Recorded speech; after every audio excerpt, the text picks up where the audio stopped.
Hey there, everybody. This is MegaTrain. Welcome back to Project Ozone LIte. Last time we got some power machines hooked up over there, and we got some conduit going. We're going to continue in that vein and hook a few more things up with conduits. You remember that we were using these ground traps to give ourselves eggs and feathers and meat of different kinds using these different bait types.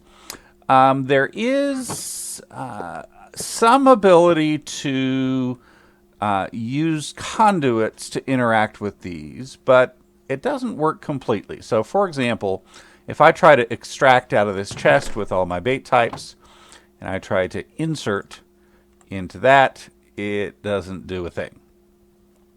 And if I try to go the other direction, let's say I pull some bait out of there, and let's switch this to insert, and switch this to extract, and I put that in here, it's going to suck the bait out of there as well, which of course is not what I want. So the trick in this case is we're going to take advantage of what's called a basic item filter.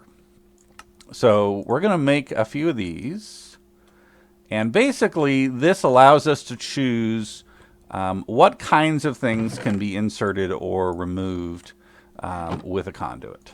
So we're going to leave the setting the same. We want to extract. But instead of letting it extract everything, we're going to blacklist the fruit bait. So we don't want it to pull the fruit bait out.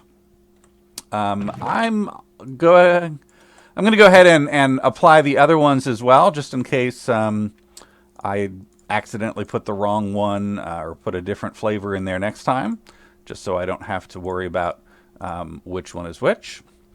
So now, if I put this bait in here, it doesn't get pulled out. The only thing that's going to get pulled out is the produced items here. I did some testing. I did figure out that it doesn't need grass. It just needs dirt. And basically, it needs 5 dirt blocks around it in a straight line. So this trap right here, it's going to pay attention to this one, this one, this one, this one, and this one. It doesn't pay any attention to the diagonals. So let's go ahead and connect all these things up here. All right, we'll put our last bit of bait in here. And we've already set all of our filters to blacklist and checked that they're always extracting. Just as common, or more common probably, you'll use whitelist to only allow certain things through. In this case, we're excluding these. And if we come back down here, we're already getting a couple of things through. Very good. We can actually accomplish a couple of quick quests here before we go any further. We have Cobblestone Generation up through level 3. We need a generation number 4 and a tier 5. So all we need to do is pull this out here.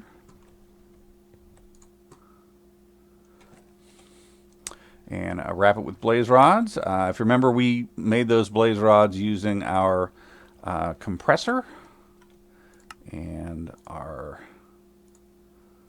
tier 5. So we are already getting plenty of cobblestone, more than we will use in a long time, but this will really accelerate it. At some point, we'll pull these double compressed cobblestone out and actually push them into triple and quadruple compressed cobblestone storage drawers as well. So let's claim these quests.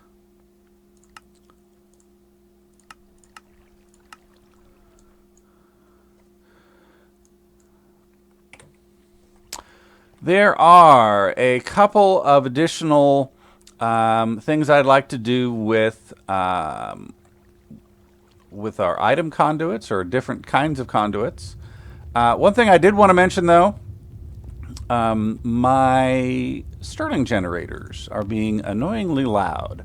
I don't know that if I've ever simply never noticed it before, but every time I come over here, I hear this deep rumble. Maybe I'm just hearing it in my headphones. I tried to use what's called a sound muffler from Extra Utilities 2, and it does not seem to work. So it's not from the same mod that these machines are from. This is made just with a block of wool and a note block, but it doesn't seem to work. So if you know of any way to make these generators quieter, that would really help. Let me show you something else that we can do with our smeltery over here. I've got a bunch of molten emerald from horse armor, and I've already been smelting up quite a bit of it, both armor and carbon ingots from carbon, horse armor, and iron as well, of course. So this method does work, but it's pretty slow and kind of annoying, especially the way it sort of toggles on and off. So there is a better way to do it, and that is by using one of our more advanced styles of liquid conduit, of fluid conduit. So actually, the first thing I need is to smelt up my nether quartz and get a couple of blocks of fused quartz. And then we're going to turn, oops, nope, wrong way. I'm going to get some ender fluid conduit. So when you hook an ender fluid conduit up to your smelter, you don't need the faucet. You're going to remove that, and I'm going to plop that right on there. So ender fluid conduits especially are very, very fast. They're a little bit more expensive, but let's extract always active, and you can see how amazingly quickly that fills up. The one thing that is nice here, if I put a switch, I can actually switch this to active with signal. And this is off right now, and this is on. So you can basically use this like a handle, a spigot, to control whether you're outputting additional fluid into your individual chambers. But one more machine that I want to make here actually is based on diamond horse armor. So diamond horse armor you can get inside your loot bags. And you can do a couple of different things with it. You can build what's called a pulverizer and get you 10 diamonds, or you can stick it in a compressor, which we already have, and get a whopping 3 or maybe 4. Obviously, pulverizer is a much better deal. So let's go ahead and make a pulverizer here. I picked up some of the extra pieces that I knew that I would need. Oops. Alright, so first thing that we'll need is a machine frame. For that I'll need a tin gear, and I've got that.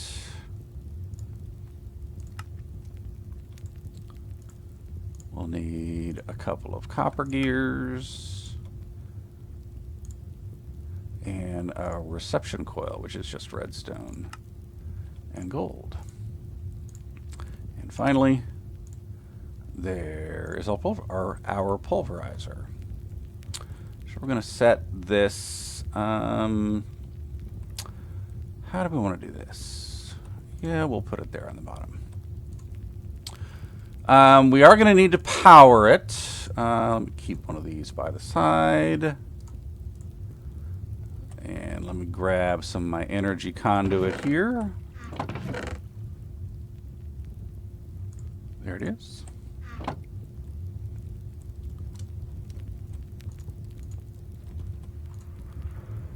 There we go. It's powering up. So it's going to take a while to actually pulverize this. Later on, I can upgrade this with augments, is what they're called, to make it faster. but right now that's going to be a good way for me to make some extra diamonds here. Now, there's one additional cool trick here, and if you look at your recipes, you can actually construct diamond horse armor. And conveniently, it only takes 5 diamonds to make, and then we get 10 diamonds back. So we'll create those here and make a few extra sets of diamond horse armor. So that's pretty convenient. That's a nice little shortcut, a cheat, if you will. But I'm going to go even further than that, because I'm going to automatically craft these things. There is in the game something called a crafter from RF Tools. Now, if you hold shift, there's 3 levels of crafter, and they differ only by how many recipes that they can make. So this will do 2 recipes, 4 recipes, and 8 recipes. For this one, I only need a tier level 1, and I need a machine frame, which is really pretty cheap. So not a problem at all. There we go. This crafter, let's power this thing as well. The way that these crafters work is you basically tell it what you're going to construct here. So let me pull out some diamonds. So the first recipe, if I double click this, I want to 1, 2, 3, 4, 5, and a saddle, and that will make diamond horse armor. So now you've got to be careful here. You want to tell it where to put this result. So external is down here, that you can pull out with a conduit, and that's what I want. So I'll apply that recipe here. The second one that I want to make is I want to be able to actually craft leather into saddles, and I can do that as well. This one, though, I want it to go back into the same crafting area here. So I want that one to be internal. Oh, sorry, that needed to be in the second slot here. So I'll put that back and make sure that is internal. All right, so the trick is we're going to basically hard code everything to a slot. So I'm going to put stop, off, on to activate. All right, it already worked. It already started crafting here. So let me put saddles in all the top parts. And I'm going to basically hold the position for these. Is that all the leather I have? I don't think it is. I'll grab a full stack of leather over here.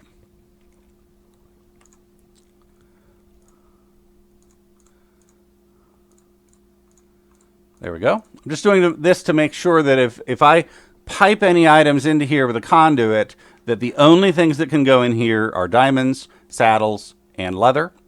And when I hit remember, even if these items come out, you see the shadow that's left there. So you're never going to get things going into the wrong place. I need to put a horse armor there. And I'm just going to put sticks because I don't want it to have to fill up with diamond horse armor there. So let me remember that. So basically, as much stuff as I stick in here, and if I ignore that, it's going to immediately craft any leather into saddles, and it's going to immediately craft any saddles and diamonds into horse armor. Okay? So now we're going to use the magic of conduits.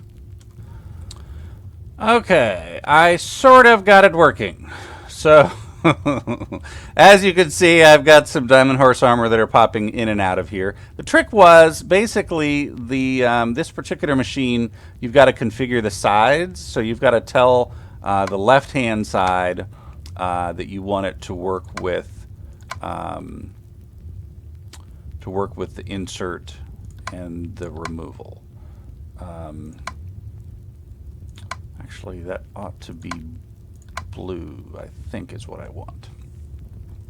So if I make the left-hand side blue, that'll take items coming in. Let me check that. Boop. There we go. There we go. Now, if I want items to come out as well, to switch that to red and blue. There we go. I think it's working. I think that it is working. So the other trick that I did here is I basically changed the priority. So this is an insert priority 3. It'll only insert the diamond horse armor. This will insert a priority 2. So it'll insert diamonds or everything else. If this is full, if I've got a full stack of diamonds here, then it'll insert into this one with priority 1. And this will be my diamond overflow. So the one more trick that we're going to use here to make this work is we're going to use something called a drying rack. And drying racks are pretty easy to make. They're just oak slabs. But to show the uses of them, you can stick stuff on them. You can hang, basically, items on them. And you can hang rotten flesh and turn it into leather. So let me show you the setup that we're going to use here and how it's going to work into our mechanism. Okay, so basically I've set a bunch of drying racks up here, and I've got them hooked up to a drawer with all of our rotten flesh. So as soon as I start extracting there, it's going to fill those all up. You can, if you point to the drying rack itself, you can see the progress bar on the left. And basically, as soon as these are switched into leather, it should attempt to pull them off, or it would if I hadn't broken this over here. The more you work with conduits, the more you will need something called a Yeta wrench. A Yeta wrench is pretty easy to make. It just requires some electrical steel and a basic gear. But it basically allows you to correct an error or to change something that you've already configured. So if I shift and right click, oh no, dang it, not shift. Don't shift. I should have just right clicked. Alright, now this should have been configured with an in out with a priority 3, an out, always active. Alright, so I think we already missed one cycle here. Let's wait for this to circle around. There we go. Pulls them out. Should put the leather into there. It crafts the leather into a saddle. It makes the saddle into... Oh, no. What are you doing? Bad, bad. There we go. Horse armor. And now I've got diamond dust. Alright, I'm going to make a filter so that the only thing I can put in here is diamond armor because I do not want diamond dust. Okay, much better. Now I can only get diamond horse armor in there. And it turns into diamonds. I'm going to wait here and see if I can actually see the leather come in here and craft itself. Make sure that part is working correct. There we go. There we go. Crafts through. Crafts another horse armor and pushes it through into the pulverizer. All right, I replaced this with a drawer instead of a chest, and just so you can see how many diamonds you're building up. So I've worked through another couple stacks of rotten flesh and gotten quite a bit more diamonds. One thing that we do need actually is some more food, and I found an interesting food source. The glowing water is actually one of the things that you can get in the loot bags. Obviously, you can get bread as well. I think it's craftable with some interesting stuff. But the point is you can use it to make what's called glowing bread, which has tons of food value. So we're going to make a whole bunch of those. It just gives me a bunch of empty vials and a whole bunch of glowing bread. So I think that's going to be our new food source. But let me show you what we've got going on down here. Previously, this went straight down to our squid farm. We've now interrupted it with a couple of extra platforms that we're going to use to make our mob farm. So basically, I've put an extra little platform and an extra stop on our elevator to signify both the top and the bottom of our mob farm. So let me go ahead and gather some resources, and we'll lay out the farm the way we want, and we'll get started. All right, I've gathered most of the resources that I need. The one thing that we need to cook up, though, if you remember, I made quite clear glass by smelting dust. We can actually smelt it up with ink sacs to make a special kind of glass called dark clear glass that actually blocks light. So we can see through it, see the mobs on the other side, but it doesn't reduce the effectiveness of the mob farm. So while that's cooking up, let me make one more thing here. We're going to actually make a carbon jetpack. So all of the pieces are pretty straightforward here. We can make a carbon harness with our carbon chunks. The thrusters. Oh, I need a couple of blaze powder. That's easy enough.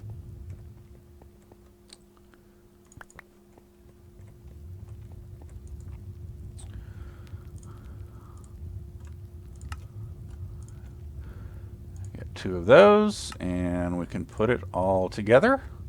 Because we're going to be flying around down there. We need to. I need to feel safe floating over the void. So, all right. So here's the basic design. Basically, these dirt pads represent the actual spawning area, and we're going to have some what are called mob fans that actually blow all the mobs toward the center here. And eventually, I don't know if we'll do it all initially. We might.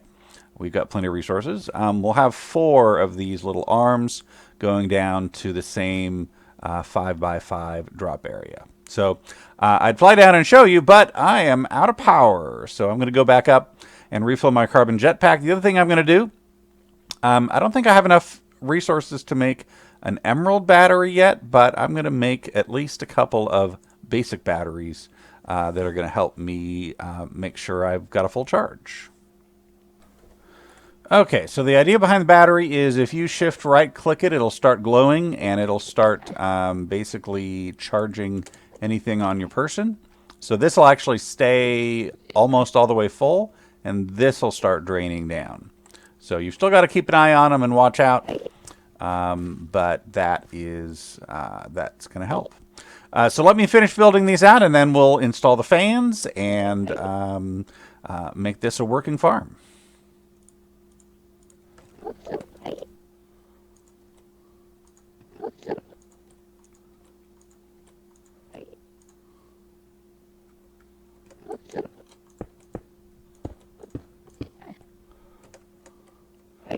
All right, I'll check my numbers, but I think that looks right. And then we'll just fill all these portions in with dirt. All right, let's see if this actually might work.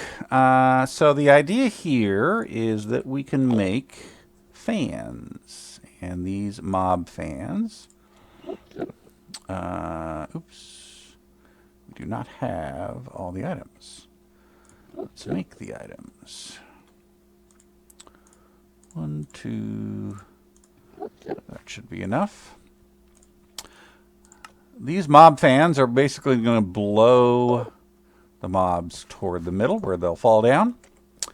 And we've got to actually upgrade them to get them to blow wide enough and far enough. But let's turn this on just the way it is and see if we can actually get this guy to move. So I'll make a lever, and we'll light it up over here. There we go. It does blow them a little bit. It does not blow them far enough. So we've got to make some fan upgrades. We've got to make some width modifiers, and we're going to make 2 for each side. So we need 8 width modifiers. And we need a whole bunch of distance modifiers. Let me try starting with 3 on each side and see how far that gets us. So let's pop a couple of distance modifiers in here. 1, 3. That does not quite get him there. Let's put in 1 more distance modifier. See, off the edge. He is on the very, very edge. Oop, oop. I can do the same thing. It's very narrow at the moment, so I can go to the left and right without getting blown. If I stand in the middle, I get blown all the way down. But if I use the width modifiers, then even if I stand over here at the edge, it'll blow me toward the middle. So the question is that enough distance modifiers? No, not quite. I need 1 more. So I'm going to need 5 distance modifiers and 2 width modifiers on each side. So let me craft those up and get those in place. Well, everything seems to be working according to plan. The few mobs that have spawned here have had no luck in climbing out of that little pit. Obviously, oops. The purpose is I'm going to get rid of that pit and replace it with a longer drop. That actually goes somewhere interesting. Let's take care of this guy. All right, here's my pretty much final design. Inside, it is 3 blocks high so that we can spawn Enderman. You can see it's already working, even though I've still got a torch in the middle. I've got some glowstone lamps here so that I can turn it off. I'll hook these all together into one giant circuit when I get enough redstone. I'm a little bit low at this point. But if I turn these on, I've got a peak hole on the top. This is the dark glass. You can see it is certainly working, as to the degree that I'll have to figure out how I'm going to get those out. Actually, I can do this. So I've used a different kind of cobblestone here. So if I vein mine this should only take out the center portion. There we go. So we didn't get tons of them, but we did pick up at least a couple of loot chests. So those, let's open those before we go. We don't need any more of those. And a gas charm. I don't know if we will encounter any gas or not. But maybe we'll put that on our charm ring. Again, thank you for joining us. Next time I think we'll finish that mob farm, and we'll probably figure out how we're doing our sorting mechanism or our kill zone, and see what kind of drops we can get. Again, thank you for joining us, and we'll see you next time.